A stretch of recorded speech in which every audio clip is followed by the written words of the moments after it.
Ayaw undang sa pagpaning kamot, kay imurang makabot sa imong kapalaran.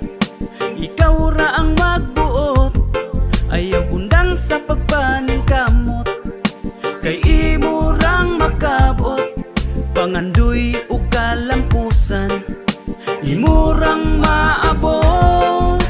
Padayon sa pagtikang, padayon ayaw undang. Baira kung kulang pa sa kahait imong sundang. Nga maoy mo putol sa sumpa sa kapobrehon. Pinaagig paning kamot mo lampos ratapuhon. Ayaw padala sa naagian nga kapakyasan. Usan na sa mga lamas sa lami nga kalampusan. Kung matumbag kadaghan, mubangon nga mas kusgan. Kung kinsay mula hutay maangkon ang kadaugan. Ayaw undang sa pagpaning kamot, kay imo